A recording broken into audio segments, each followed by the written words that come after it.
اهدنا الصراط المستقيم.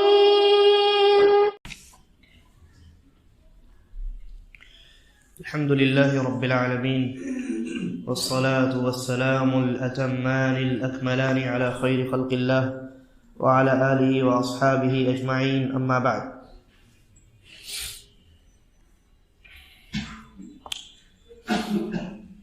شیخ الالبانی رحمہ اللہ کی تحقیق سے چھپی یہ کتاب صحیح الترغیب والترہیب کا درس الحمدللہ جاری ہے، اور ہم کتاب الاخلاص پڑھ رہے ہیں. یعنی اس کتاب میں، اس بک میں اخلاص اور نیت کے تعلق سے وہ احادیث جو ڈرانے والی ہیں اور وہ احادیث جو رغبت اور شوق دلانے والی ہیں ان کا بیان. اور اخلاص کے تعلق سے ہم نے بہت ساری احادیث پڑھی، اور پھر اس کے بعد پچھلے درس میں نیت کے تعلق سے جو بنیادی باتیں تھیں ہم نے ان باتوں کو جانا. اب ہمارے سامنے جو روایت ہے وہ صحیح بخاری اور صحیح مسلم کی ہے، اور بھی دیگر کتب حدیث کے اندر یہ روایت موجود ہے اور بڑی اہم. حضرت عمر بن خطاب رضی اللہ عنہ سے روایت ہے کہ رسول اکرم صلی اللہ علیہ وسلم کو انہوں نے فرماتے ہوئے سنا، انما الاعمال بالنیات، کہ اعمال کا دار و مدار نیتوں پر ہے. وانما لکل امرئ ما نوى، وانما لکل امرئ ما نوى، کہ ہر انسان کے لیے اس کی نیت کے اعتبار سے اس کو عطا کیا جاتا ہے، یا اس کو جو کچھ ملتا ہے وہ اس کی نیت کے اعتبار سے ہوتا ہے. فمن كانت هجرته الى الله ورسوله فهجرته الى الله ورسوله، لہذا جو انسان اللہ اور اس کے رسول کو راضی کرنے کے لیے، اللہ کو راضی کرنے اور رسول کی اطاعت میں جو انسان ہجرت کرتا ہے تو اس کی ہجرت انہی دونوں لوگوں کے لیے ہوتی ہے. ومن كانت هجرته الى دنيا يصيبها، لیکن جس کی ہجرت دنیا حاصل کرنے کے لیے ہو، او امرأة ينكحها، یا کسی عورت سے نکاح کرنے کے غرض سے ہو، فہجرته الى ما هاجر الیہ، تو اس کی ہجرت دنیاوی مقصد ہی کے تحت مانی جائے گی. یہ روایت بہت ہی جامع روایت، اور اس روایت کی عظمت پر تمام کے تمام علماء اور محدثین کا اتفاق ہے. نبی اکرم صلی اللہ علیہ وسلم کا یہ فرمان، انما الاعمال بالنیات، کہ اعمال کا دار و مدار نیتوں پر ہے. یہ جو لفظ اعمال آپ سن رہے ہیں یہ در حقیقت عربی لفظ ہے، اور اردو میں بھی اس کا استعمال ہوتا ہے. عربی میں اعمال یہ جمع کا لفظ ہے، اور اس کی واحد کیا آتی ہے؟ عمل. عمل کی جمع اعمال. اور یہ جو عمل ہے در حقیقت عمل کہتے ہیں مکمل بدن کے حرکت کو یا بدن کے بعض حصے کی حرکت کو. یہ عمل کی تعریف. عمل کس کو کہتے ہیں؟ مکمل بدن انسان حرکت کر کے کوئی کام کرے تو اسے ہم عمل کہیں گے. یا بدن کے کسی ایک حصے سے یا دو حصے سے انسان اگر حرکت کرے تو اسے ہم عمل کہتے ہیں. مثال کے طور پہ انسان نماز ادا کرتا ہے تو نماز میں انسان مکمل جسم کو حرکت دیتا ہے، اٹھتا ہے، بیٹھتا ہے، ہاتھ اٹھاتا ہے، پیر کا استعمال کرتا ہے، وغیرہ وغیرہ. تو یہ مکمل جسم کی حرکت ہے نماز. اور انسان اللہ کی یاد کرتا ہے، ذکر کرتا ہے. جیسے آپ نماز ختم کرتے ہیں، کہتے ہیں اللہ اکبر، استغفر اللہ استغفر اللہ استغفر اللہ اللہم انت السلام ومنک السلام الی آخر. آپ اللہ کا ذکر کر رہے ہیں بیٹھ کر کے. تو یہاں آپ مکمل جسم کو حرکت نہیں دے رہے، بلکہ آپ صرف اپنی زبان کو آپ حرکت دے رہے ہیں. لہذا یہاں یہ بھی عمل ہے. یہ آپ کہتے ہیں یہ قول ہے، زبان سے کسی چیز کو بولنا یہ تو قول ہے، لیکن حقیقت میں یہ عمل ہی ہے. اس لیے کہ عمل کی تعریف کیا بتلائی میں نے؟ جسم کے بعض حصے کو حرکت دینا یا مکمل جسم کو حرکت دینا. اب زبان یہ جسم کا ایک حصہ ہے، لہذا آپ زبان کے استعمال سے جو کچھ کریں گے، یعنی آپ بولیں گے، اور آپ کا بولنا چاہے قرآن کریم کو پڑھنے کے لیے ہو، اللہ کے ذکر کرنے کے لیے ہو، وہ سب کی سب چیزیں اعمال میں شمار کی جائیں گی. تو گویا عمل جو ہے یہ افعال و اقوال کے مجموعے کا نام ہے. افعال و اقوال کے قول بھی عمل ہے، اور انسان اپنے قول کے یعنی زبان کے علاوہ دیگر اعضاء سے جو کچھ کرتا ہے وہ بھی عمل ہے.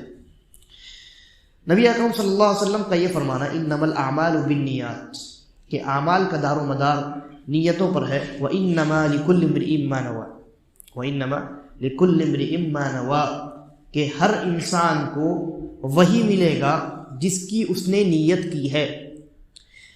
آپ کا یہ فرمان شریعت میں ایک قاعدے کی حیثیت رکھتا ہے. یہ ایک رول ہے، ایک لا ہے جو بنا دیا گیا شریعت کی جانب سے، اللہ کی جانب سے.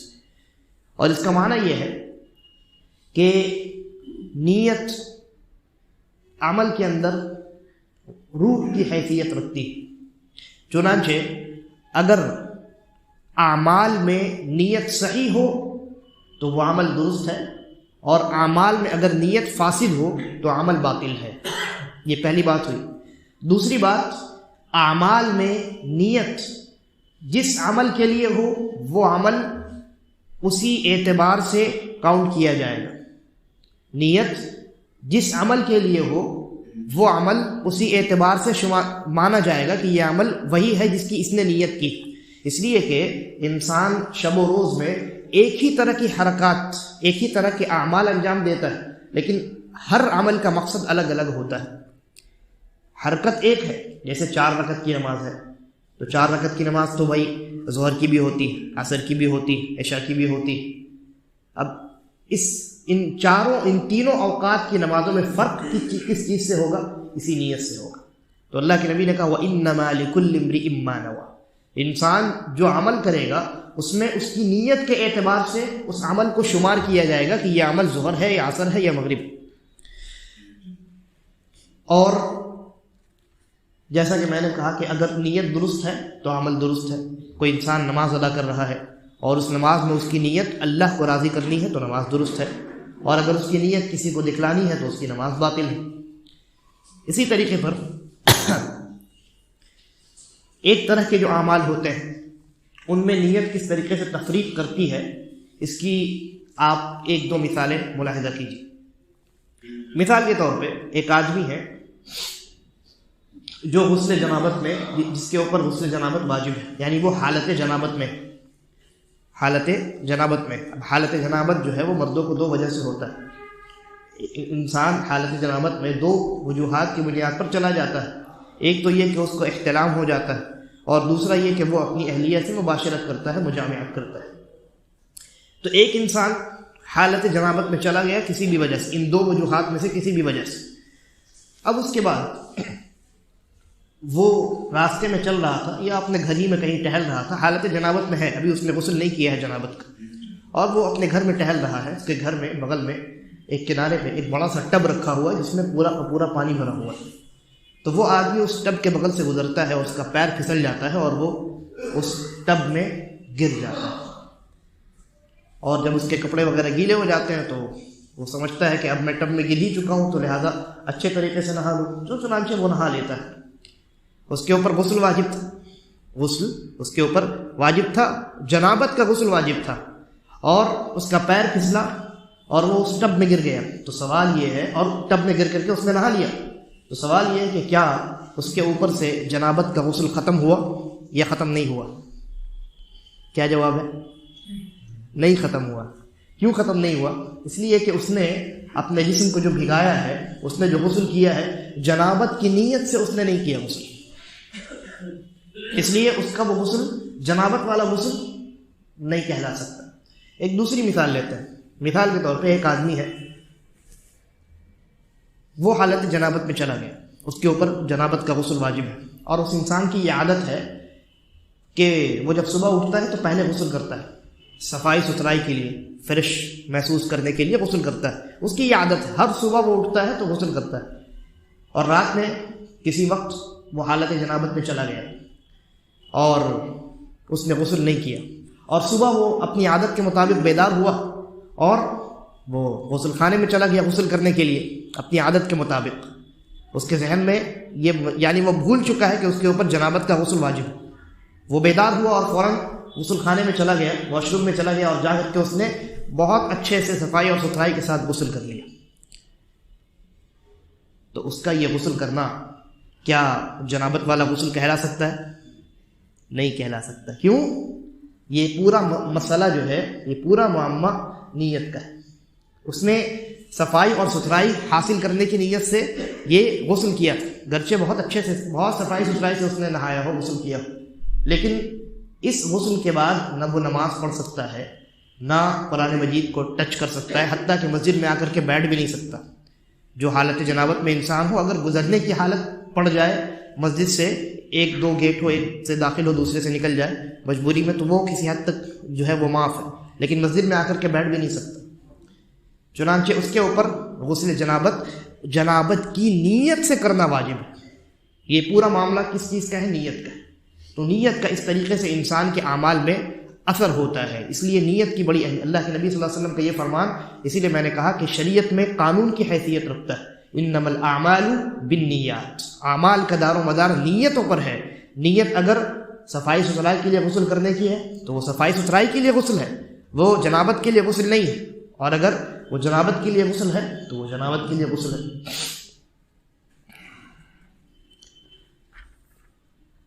اس کے بعد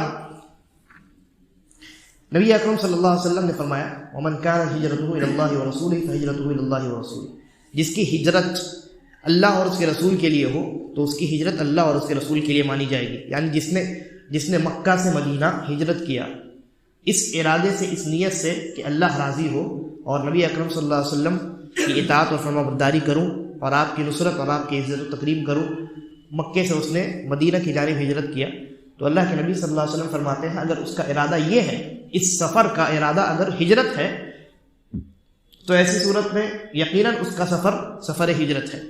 لیکن اگر اس کا یہ سفر دنیا حاصل کرنے کے لیے یا کسی عورت سے نکاح کی غرض سے ہے، تو ایسی صورت میں اس کا وہ سفر ہجرت نہیں ہو سکتا، گرچہ وہ راستے میں سفر کی جتنی مشقتیں وہ برداشت کرے، اور گرچہ دیکھنے والا اس کو یہ سمجھے کہ ہو سکتا ہے مسلمان اس وقت میں ہجرت کر رہے ہوں تو ان میں سے کوئی ایک آدمی وہ بھی مسلمانوں کے ساتھ ہجرت کرنا اس نے بھی شروع کر دیا، دیکھنے والے یہ سمجھے کہ ہاں یہ آدمی بھی مسلمانوں کے ساتھ ہجرت کر رہا ہے، لیکن اس کے دل میں یہ ارادہ ہے کہ فلاں جو ہے وہ خاتون ہے، وہاں مجھے جا کر کے ان سے نکاح کرنی۔ تو اگر اس کی ہجرت اللہ اور اس کے رسول کے لیے ہے تو اس کی ہجرت اللہ اور اس کے رسول کے لیے مانی جائے، اور اگر اس کی ہجرت دنیا حاصل کرنے کے لیے ہے، تجارت کرنے کے لیے ہے، نکاح کرنے کے لیے ہے، تو اس کی ہجرت اسی اعتبار سے ہوگی، اس کو ہجرت شرعیہ نہیں کہیں گے۔ اب جہاں ہجرت کی جو بات آئی ہے اس روایت کے اندر، تو ہجرت کے متعلق کچھ باتیں میں عرض کر دوں۔ سب سے پہلی بات تو یہ ہے کہ ہجرت جو ہے شریعت میں دو قسم کی ہوتی ہے۔ ہجرت شرعی ہجرت جس کو کہیں گے، یہ دو قسم کی ہے۔ ایک شرعی ہجرت ایسی ہے جس میں انسان کو سفر کرنا پڑتا ہے، ٹریول کرنا پڑتا ہے، اور ایک دوسری ہجرت ایسی ہے جس میں ہاں ممکن ہے کبھی ٹریول کرنا پڑے کبھی نہ کرنا پڑے۔ پہلی جو قسم ہے شرعی ہجرت کی، وہ دو طرح سے ہوتی ہے۔ انسان کسی ایسی جگہ ہے جو دار کفر ہے، دار اسلام نہیں ہے، جیسے ہندوستان دار اسلام نہیں ہے، یہ دار کفر ہے، ٹھیک ہے۔ دار کفر یعنی جہاں اسلامی حکومت نہیں، بس یہی مطلب ہے دار کفر کا، اور دار اسلام کا مطلب یہ ہے کہ جہاں اسلامی حکومت۔ تو کوئی انسان دار الکفر میں ہے اور وہاں وہ امن کے ساتھ دینی اعمال کو، عبادات کو، دینی شعائر کو انجام نہیں دے پاتا، تو ایسی صورت میں وہ انسان، یا پھر وہاں اس کو جان کا خطرہ ہے، تو وہاں اس انسان کے لیے دو آپشن ہیں۔ ایک تو یہ کہ وہ کسی بھی دوسرے ملک میں چلا جائے جہاں اس کے لیے امن ہو، سکون ہو، جیسے نبی اکرم صلی اللہ علیہ وسلم نے مکہ سے حبشہ کی جانب ہجرت کی تھی۔ مکہ بھی دار کفر تھا اور حبشہ بھی دار کفر تھا نا، حبشہ میں کون سا اسلام تھا؟ کوئی اسلام نہیں تھا، لیکن اللہ کے نبی نے وہاں ہجرت کیوں کی تھی؟ کیونکہ مکہ میں آپ کو بہت ستایا جانے لگا تھا، اور حبشہ کے بارے میں آپ نے سنا تھا کہ وہاں کا جو بادشاہ ہے اس کے یہاں، اس کے دربار میں اس کے سامنے ظلم نہیں کیا جاتا کسی کے اوپر۔ تو آپ نے امن کی خاطر مکہ کو چھوڑ کر کے حبشہ کی جانب ہجرت کی تھی۔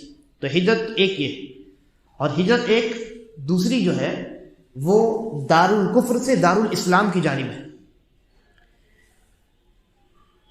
یعنی انسان دارالکفر میں ہے اور وہاں اس ملک کو چھوڑ کر کے وہ دوسری جگہ جاتا ہے جہاں پر اسلامی حکومت ہے.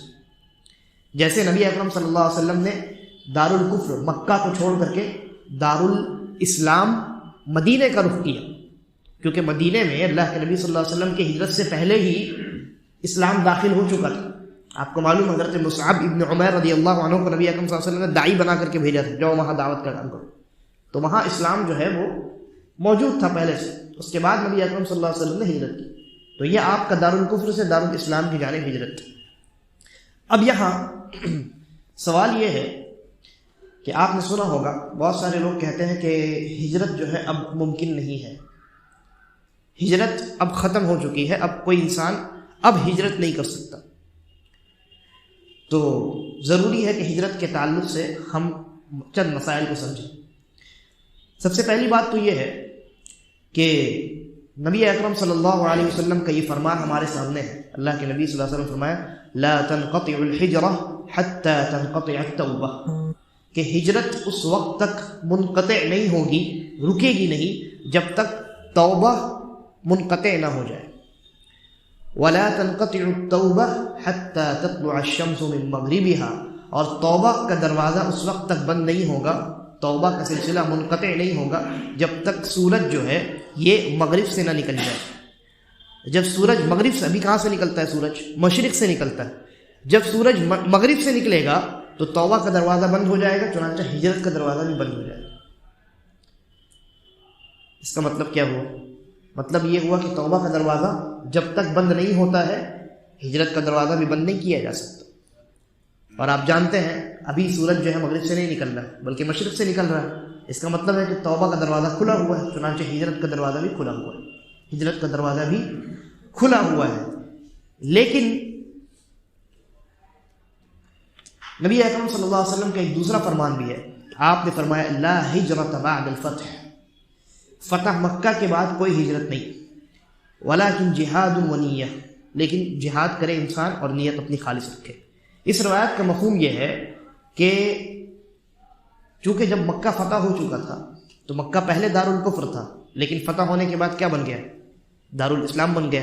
دارالاسلام سے تھوڑی ہجرت کی جاتی ہے، دارالاسلام کی جانب ہجرت کی جاتی. تو اللہ کے نبی صلی اللہ علیہ وسلم فرمایا لا ہجرت بعد الفتح، یعنی اب فتح مکہ کے بعد اب جو مسلمان مکہ میں موجود ہے ان کو اب ہجرت کرنے کی مدینہ کوئی ضرورت نہیں، کیونکہ دارالکفر جو تھا وہ دارالاسلام میں منتقل ہو چکا ہے. یا اس کا ایک دوسرا معنی علماء بتاتے ہیں کہ لا ہجرت الی المدینہ بعد الفتح، اور دونوں معنی صحیح ہے، یعنی کہ فتح مکہ کے بعد اب مدینہ کی جانب ہجرت نہیں کی جائے گی، کسی دوسری جگہ ہجرت کی جا سکتی ہے. بہرحال اصل جو مسئلہ ہے وہ یہ ہے کہ ہجرت جو ہے وہ اس وقت تک باقی رہے گی، ہجرت کا سلسلہ چلتا رہے گا جب تک توبہ کا دروازہ بند نہیں ہو جاتا.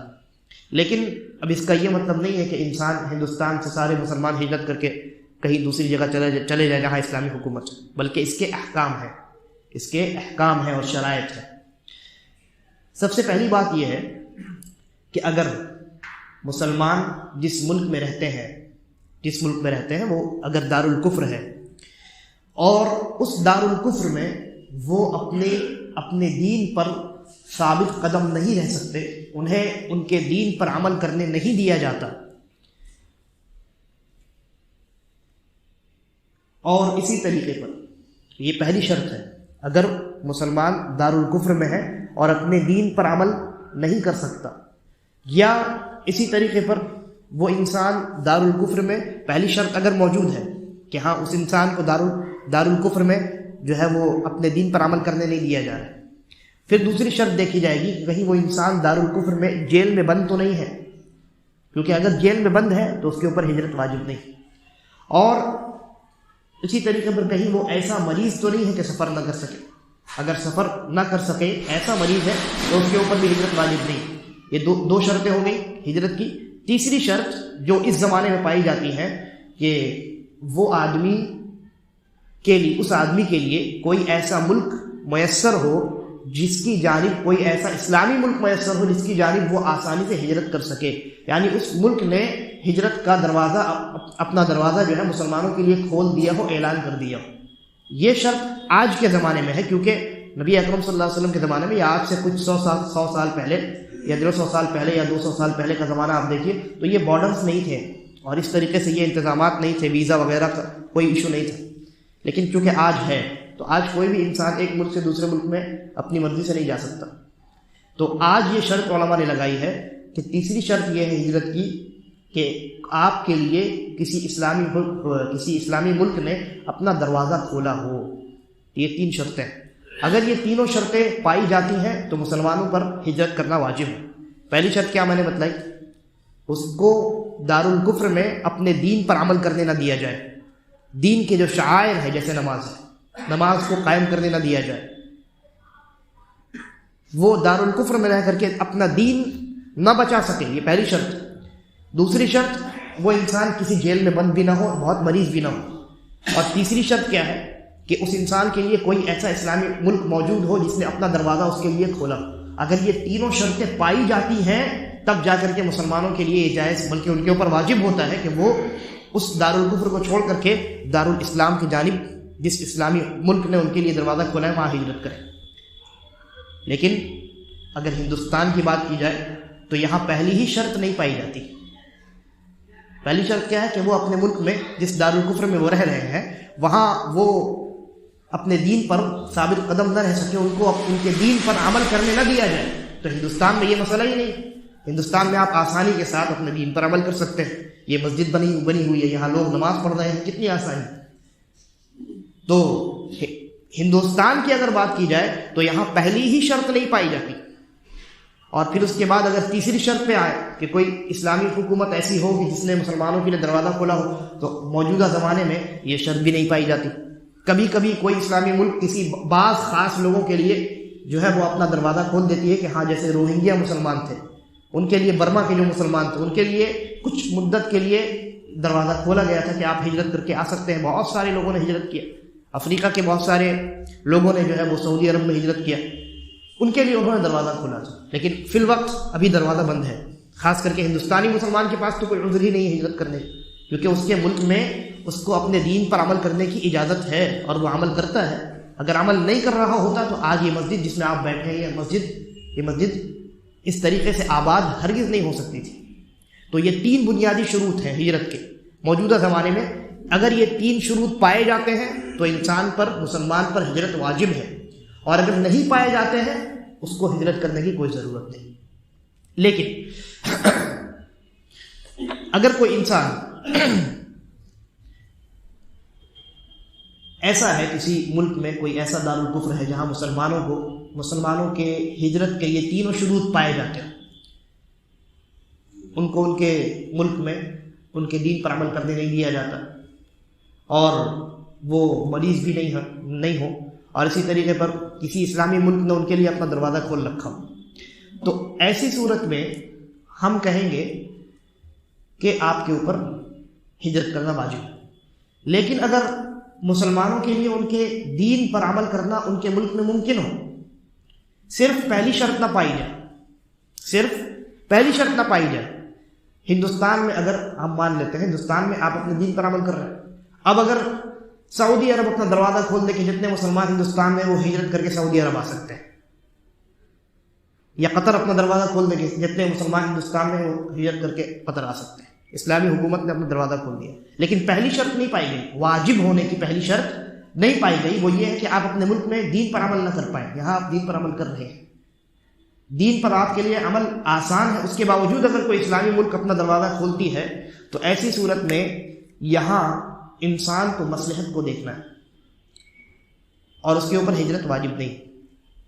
وہ دیکھے کہ میرا اس ملک میں رہنا مسلمانوں کے حق میں، اور دوسرے جو اللہ کے غیر مسلم بندے ہیں وہ بھی تو اللہ کے بندے ہیں، ان کے درمیان دعوت کا کام کون کرے.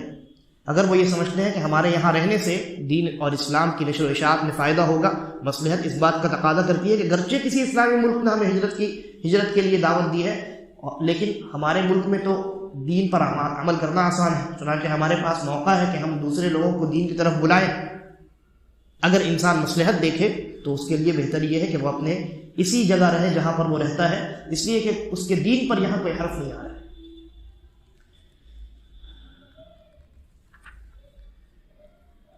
اور یہ تو ہجرت کی پہلی قسم چل رہی تھی جس میں سفر کرنا یہ ضروری ہوتا ہے۔ ہجرت کی ایک دوسری قسم ہے جس میں سفر کرنا کوئی ضروری نہیں، کبھی سفر کرنا پڑ سکتا ہے کبھی نہیں، اور وہ دوسری قسم ہے اللہ کی نافرمانی سے اللہ کی اطاعت کی جانب ہجرت کرنا۔ یہ بھی ہجرت ہے، یہ میں اپنی جانب سے نہیں کہہ رہا، نبی اکرم صلی اللہ علیہ وسلم نے فرمایا والمہاجر من ہجر ما نہى اللہ عنہ، یہ صحیح بخاری کی روایت کہ مہاجر وہ ہے جو اس چیز سے ہجرت کرے جس کو کرنے سے اللہ نے منع کیا ہے۔ اصل میں ہجرت کا معنی ہوتا ہے چھوڑ دینا۔ ہجرت کا کیا معنی ہوتا ہے لفظی طور پہ اگر دیکھا جائے؟ چھوڑ دینا۔ اصطلاحی طور پہ اگر دیکھا جائے تو پھر وہ سفر والی ہجرت ہوتی، لیکن لفظی طور پہ اگر دیکھا جائے اس لفظ کو، مہاجر کو یا ہجرت کو، تو اس کا معنی ہوتا ہے چھوڑ دینا۔ تو اللہ کے نبی نے یہاں لفظی طور پہ اس لفظ کا، اس جملے کا استعمال کیا ہے، اور یہ بھی شرعی ہجرت، والمہاجر من ہجر ما نہى اللہ عنہ، یہ مہاجر وہ ہے جو اس چیز کو چھوڑ دے، یعنی اس چیز سے ہجرت کرے، اس چیز کو ترک کر دے اور چھوڑ کر کے اللہ کی اطاعت کی جانب آئے جس سے اللہ نے منع کیا ہے، جس کے انجام دینے سے۔ اور یہ ہجرت جو ہے یعنی گناہوں کو ترک کرنا، گناہوں سے ہجرت کرنا، یہ 3 صورتوں میں ہوتا ہے۔ انسان کبھی حقیقت میں اس گناہ کو ترک کرتا ہے، اگر وہ اس گناہ میں ملوث ہے، مثلا کوئی انسان شراب نوشی کا عادی، شراب پینے کا عادی، تو اس انسان کے لیے ہجرت یہ ہے کہ وہ شراب نوشی کو ترک کرے، شراب پینے کو ترک کرے۔ کوئی انسان سگریٹ پینے کا عادی، بیڑی پینے کا عادی، تمباکو نوشی کا عادی ہے، تو اس کے لیے ہجرت کیا ہے؟ ہجرت یہ ہے کہ وہ تمباکو نوشی اور سگریٹ نوشی کو ترک کرے، اس گناہ کو ترک کرے۔ یہ پہلی صورت ہوئی۔ دوسری صورت، کوئی انسان کسی گناہ میں ملوث تو نہیں ہے، لیکن وہ ایسے لوگوں کے ساتھ اٹھتا بیٹھتا ہے جو لوگ گناہ میں حد درجہ ڈوبے ہوئے ہیں، اور اس کو خوف ہے کہ اگر میں ان کے ساتھ اٹھوں بیٹھوں تو ان کی صحبت کا اثر میرے اوپر ہوگا۔ ایسی صورت میں اس انسان پر واجب ہے کہ وہ ایسے اہل معاصی کو ترک کرے، ان سے ہجرت کرے۔ مثال کے طور پہ ایک آدمی ہے جس کے بہت سارے ایسے دوست ہیں جن کے ساتھ وہ اٹھتا بیٹھتا ہے، جو راتوں میں جاگتے ہیں اور راتوں میں مجلسیں لگاتے ہیں، شراب نوشی کرتے ہیں۔ اگر کوئی انسان ان لوگوں کے ساتھ ان کی اس مجلس میں شریک ہو تو بہت ممکن ہے کہ ایک آدھ گھونٹ اس کو کبھی زبردستی پلا دے، یا دوست بعض دفعہ شیطانی کرتے ہیں، شرارت کرتے ہیں، اس کو کولڈ ڈرنک بول کر کے اس کو شراب پلا دے، ممکن ہے، کیونکہ اس کے جو دوست ہیں وہ خود شراب نوشی کرتے ہیں، ان کے نزدیک شراب نوشی کوئی عیب نہیں۔ یہ انسان چونکہ ایمان والا ہے، گناہ کا عمل سمجھتا ہے، اس کو یہ چھوتا نہیں، لیکن اس کے دوست یا تو ان کی صحبت کا اثر پڑ جائے، ایک دن ایک گھونٹ پیے گا سگریٹ۔ انسان کیسے، بہت سارے آپ ایسے کیسے سنیں گے، میں نے بہت سارے لوگوں سے بھی پوچھا، آپ بھی پوچھتے ہوں گے کہ بھائی سگریٹ کی عادت آپ کو کیسے لگ گئی؟ تو وہ کہتے ہیں کہ ایک مرتبہ کسی دوست نے تھما دیا، ایک مرتبہ میں نے کش کھینچ لیا تو پھر عادت پڑ گئی، ہے نا۔ تو یہ ہوتا ہے، انسان جن کی صحبت اٹھاتا ہے تو ان کی صحبت کا اثر ہو جاتا ہے۔ اسی لیے نبی اکرم صلی اللہ علیہ وسلم نے کیا فرمایا، صحبت کا اثر کیسے ہوتا ہے؟ آپ نے فرمایا کہ انسان جو ہے وہ اگر کسی عطر فروش کے یہاں سے آئے تو گرچہ کچھ نہ خریدے، لیکن وہاں سے جب باہر نکلتا ہے تو عطر کی خوشبو اس کے جسم سے آتی ہے۔ اور انسان اگر کسی لوہار کی دکان میں جائے تو وہاں جو لوہار ہے، جو بیٹھ کر کے بھٹی میں لوہا وہ جو ہے وہ بنا رہا ہے، اس کو ٹچ نہ کرے، لیکن وہاں سے جب باہر نکلے گا تو اس کے جسم سے لوہے کی گند بو آئے گی، اور کہیں نہ کہیں وہ جو گندگی ہے وہ اس کے جسم سے ظاہر ہو جائے۔ اس لیے صحبت کا اثر ہوتا ہے۔ لہذا انسان ایسے دوستوں کا انتخاب کرے جو گناہوں میں ڈوبے ہوئے نہ ہوں۔ اگر ایسے دوست ہیں جو گناہوں میں ڈوبے ہوئے ہیں، آپ یہ سمجھے کہ نہیں میں تو ایسا نہیں کرتا ہوں نا، وہ میرے دوست کرتے ہیں، نہیں، آپ کو کیا معلوم کب شیطان حاوی ہو جائے اور کس طریقے سے آپ ان کے ساتھ ان کے گناہ میں ملوث ہو جائے۔ تو یہ دوسری صورت ہوئی گناہ کو ترک کرنے کی، گناہ سے ہجرت کرنے کی۔ اور گناہ سے ہجرت کرنے کی تیسری صورت کیا ہے؟ انسان کسی ایسی جگہ ہے جہاں اس کے لیے گناہ کرنا بہت آسان ہے، اس کے لیے گناہ کرنا، اسباب مہیا ہے اور کوئی اس کو گناہ پر منع کرنے والا نہیں ہے، سارے لوگ گناہ۔ ایسی جگہ سے انسان کو ہجرت کر دینا، یعنی ایسی جگہ کو چھوڑ کر کے چلے جانا چاہیے۔ مثال کے طور پہ کوئی انسان اگر شراب خانے میں جائے، وہاں سارے لوگ شراب پی رہے ہیں، وہاں اگر آپ بیٹھ کر کے اگر ایک گھونٹ شراب پی لیں گے تو کون آپ کو منع کرے گا؟ بلکہ جیسے ہی آپ داخل ہوں گے کوئی نہ کوئی ویٹر آپ کو سر کون سا لایا آپ کے لیے، ہے نا؟ تو اگر انسان کسی ایسی جگہ ہے جہاں اس کے لیے گناہ کرنا بہت آسان ہے، گناہ کے اسباب مہیا ہیں، تو انسان کو اس جگہ کو ترک کر دینا چاہیے، چھوڑ دینا چاہیے، وہاں سے انسان کو یعنی ہجرت کر دینا چاہیے۔ تو یہی معنی ہے نبی اکرم صلی اللہ علیہ وسلم کے اس فرمان کا، والمہاجر من ہجر ما نہى اللہ عنہ، مہاجر وہ ہے جو اس چیز کو ترک کر دیتا ہے جس سے اللہ رب العالمین نے منع کیا ہے، جس کو انجام دینے سے اللہ رب العالمین نے منع کیا ہے۔ تو یہ روایت ہے صحیح بخاری اور صحیح مسلم کی، انما الاعمال بالنیات، اعمال کا دار و مدار نیتوں پر ہے، لہذا ضروری ہے کہ ہم نیتوں کو خالص کریں، اپنے اعمال میں اللہ رب العالمین کو راضی کرنے کا ارادہ اور نیت شامل کریں، اور اپنی نیتوں میں نے بیان کیا تھا، نیت کے متعلق جب ضروری چیزیں میں بیان کر رہا تھا تو ایک نیت تو یہ ہوتی ہے اخلاص والی کہ اللہ کے لیے آپ عمل کریں، اور ایک نیت وہ ہوتی ہے جس سے عمل کے درمیان فرق معلوم ہوتا ہے کہ یہ عمل جیسے یہ 4 رکعت ظہر کیے کہ عصر کیے کہ عشاء کی، تو اس نیت کا بھی انسان جو ہے وہ خیال رکھے تاکہ اس کی عبادات خلط ملط نہ ہو جائے۔ اللہ تبارک و تعالی ہم تمام کو نیک سمجھ کی توفیق عطا فرمائے۔